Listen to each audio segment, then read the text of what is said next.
article. Here are some quotes from the greatest of all time. I even saw Lane Kiffin tweeted out earlier today, hey, this is hot. This is from the GOAT. He can now talk about this. Thank you. Do this. What we have now is not college football. Not college football as we know it. You hear somebody use the word student athlete. That doesn't exist. Listen, I'm for the players. It's not that I'm not for the players. I want to see the players have great quality of life and be able to create value for themselves. But we've gone to nobody talking about education, nobody talking about creating value for the future, to talking about how much money can be made while I'm at or in a college. I think consequences of this could come down, and nobody cares about this. Nick Saban brings it up, and I think some do. I guess so. I couldn't say, I don't need to say nobody. When some of these guys are 28, 29 years old, maybe they didn't prepare themselves for when they can't play football anymore, which is what you should do when you go to college. Now, some completely disagree with that. No, you go to college because it's a professional and you get paid. But what you have now isn't name, image, and likeness. A collective has nothing to do with name, image, and likeness. People can give money to the university again, get a tax deduction for doing it, and the university in some kind of way shares, whether it's share revenue, whether it's buying marketing rights, which is a possibility. So we don't need, there's two or three more of that, but there's Saban, and again, he can say it now, probably because if he said it when he was coaching, well, yeah, you just don't want to give money to the players, but Alabama obviously found ways to do that, even maybe before NIL. So he's speaking out. Do you think that Greg Sankey's listening? Is ESPN listening? Is Fox listening? Do they care? I think the bigger people that need to listen that he's really speaking out to is the NCAA. And let's build a system that works, because he's right. Name, image, and likeness, while it's about that, collectives aren't necessarily about that. Now, we've had NIL agents on this show and people who, that's very much what they do. Like, their job is, like the guy we had that had Dylan Gabriel. My job is to get Dylan Gabriel not money for being at Oklahoma. My job is to get Dylan Gabriel money for being Dylan Gabriel. So Dylan Gabriel can endorse this place or that place or wherever he is. And Dylan Gabriel had to, back out of some contracts because no longer was he valuable to Big Red Motors anymore, because he's now an Oregon Duck. But he can get those same opportunities there. But what the larger part of collectives are about is paying players not for the name, image, and likeness, just paying them to be there, which that should not be the responsibility of an NIL collective. If we're going to pay athletes and they're going to have a salary, that should be the responsibility of the university. And finding a way to do that makes a whole lot more sense than, let's make sure that all these people outside the university who are only tangentially connected to it pay for it. NIL had a fun example, had many of them early on. Jared Casey catching the winning pass against Texas for a bad KU team, pre-Lance Leipold, to beat Texas, right? That was a fun moment. Then he got the Applebee's contract. Right. That was NIL. That's the way NIL was supposed to be. Next thing you know, a Tennessee quarterback recruit is reportedly getting $7 million, and he hasn't even stepped on campus. That's what it turned into. Went from on the field, made a play, here's this guy, local Applebee's, wants to highlight him. That's NIL in its intent. And then it became pay for play pretty much over it right away. That's been an issue. I don't know how you didn't think that was going to be an issue, but when you have states with different laws and you have no overarching legislation, that's what's going to happen. Because you're going to have this school out in Florida that wants to bend the rules as much as they possibly can to get their team as loaded as they possibly can. NIL original basis be damned. The rules say I can, so it's not technically illegal. And you know how people are, especially people that want to win and want to benefit off that winning. And so they're going to push the envelope. And so we've seen that pushed in various corners to about as far as it can go at this point. And so without some type of overarching legislation, which I know makes people's eyes roll, and I'd get tired of talking about it as well. But truly, without that, you can't establish the ideal world where everything's the same. Oh, wait, you can. How could you possibly do that?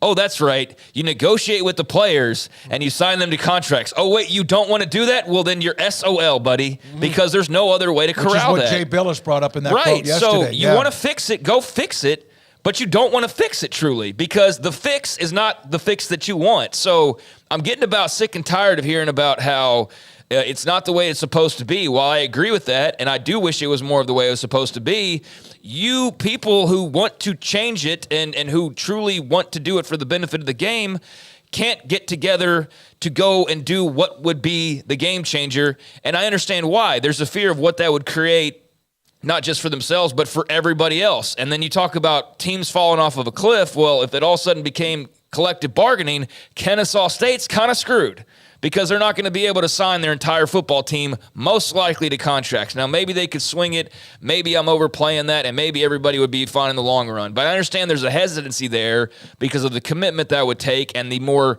money sharing that would take. But if you want to stop it, that's the solution that's slapping everybody right in the face. But there are obviously variables that don't want everybody to, that don't allow everybody to agree that that's the move that we all need to make at this point in time. But hey, go to Capitol Hill, Nick Saban. Love it. Go out there and throw your weight around. I love that he can talk about this more openly now, or at least feels that he can talk about this more openly now. I think a voice like his will be beneficial as he is a part of game day and can just do interviews and isn't so busy with running Alabama football. But yeah, I mean, if you don't want to capitulate to having to give away some of that TV money or whatever other revenue sharing or giving everybody the benefits that an employee would get, well, then you can't turn around and then complain about NIL being out of control and how you can't wrangle it because you're refusing to do the one thing that would allow you to do that. But again, there's reasons as to why it's a bit more complicated and not just black and white. In the story, and we'll wrap it up with one more quote from Saban. Saban said he's not nearly as well versed on the legality of everything as people like SEC Commissioner Greg Sankey, Alabama AD Greg Byrne. Garrett, go to the one that says just like an NFL player. Just like an NFL player has a contract or a coach has a contract, something in place so you don't have all this rating of the rosters and mass movement. And by the way, he did that, had it happen to him, and also did it as head coach at Alabama the last few years. I wonder what fans, Craig, you brought this up, I wonder what fans are going to say when they don't even know the team from year to year because there's no development of teams, just bringing in new players every year. It's one thing to come up with a solution. It's another thing to implement it. I'm here to help is what he said. I used the comparison of college basketball where I thought college basketball was really hurt by the one and done rule for a while. I mean, like now I get it's fine. And because NIL has kind of helped that, but one of the reasons that UNLV, Duke, and Michigan had this great, remember in the 90s when, between those three, there was always, they'd play each other in the regular season. UNLV couldn't really Michigan couldn't get past Duke, and, UNLV's in there, just doing crazy things out in the desert with Tarkanian and all those things. Those got good over the years because Christian Laettner was playing Chris Webber every year. We have a documentary where you see a guy saying, I thought Grant Hill was a bitch. And that animosity built up over years. That kind of stuff didn't exist for a long time in college basketball. Now, if you look at what's going on in the Big 12, even with the transfer portal, you've got teams, veteran guys that play each other for years. They're in college basketball. You know them before they go off and play where they're going to play.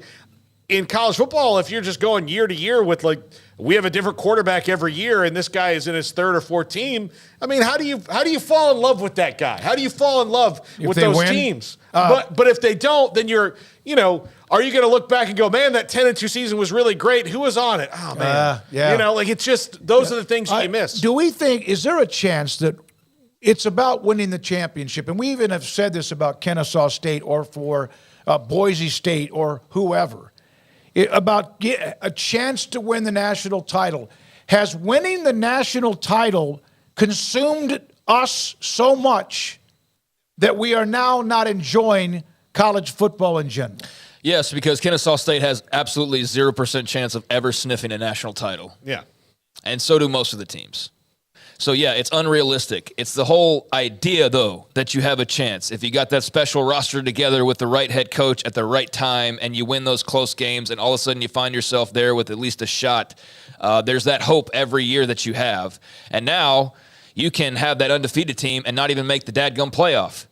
So that's where we find ourselves now. So now you need to expand the playoff to ensure that things like that don't happen. But is that why you're expanding it? Because Florida State got screwed? Or are you expanding it because you're going to make more money? Well, the reason you're doing it is because you're doing it for more money. Back to the start of this show. And why can't things be smooth? Because of money. Because of money. That's the answer to go back to every single time. But yes, there was at one point in time a hope that with the right guy, Matt Rule at Baylor, had he elected to have stuck around longer than he did, and the way rules were set then, could he have built this thing into a Big 12 champion? Absolutely, because Dave Aranda won 2 years after, and Rule played for it in his last year. So they were knocking on the door already. Could they have found themselves in the playoff? Absolutely. They were just on the outside looking in during that same time frame.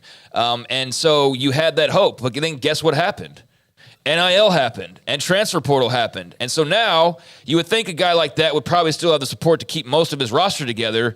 But what are the odds that, well, Michigan could use a guy at safety. Hey, Jalen Petrie.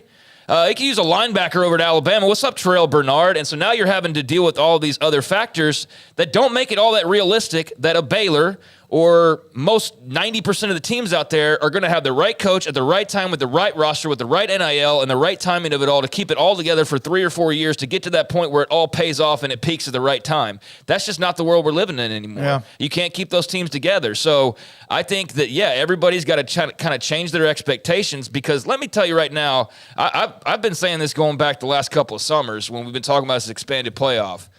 But the hopes for national championships for a lot of teams are getting crushed with this bigger playoff because you are not equipped as a TCU to win the 14 playoff. Or, okay, let's say you are equipped to get to the final of it. You ran into Georgia. Maybe in a different year you pull Oregon and you can beat them, but you could prove you could at least get there.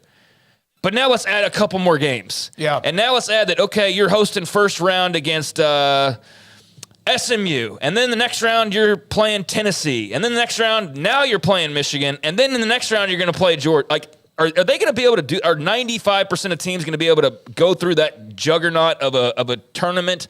The answer is no, in my mind. So yeah, everybody who's not about 15 or 20 teams can't, I don't think, or has to completely rid themselves of any idea that they could ever possibly compete for it. I think you just need to focus on getting yourself into the tournament as much as anything else now and then hoping that you hit the right spot at the right time with the right team. But everybody thinking that they have a shot at a national title, no, that's just not true, and that's simply not reality. And everybody who's still thinking that way, I'm sorry to burst the bubbles, but I think that's pretty obvious with the way things are going right now. Thank you very much. A lot of people agree with everything that's being said.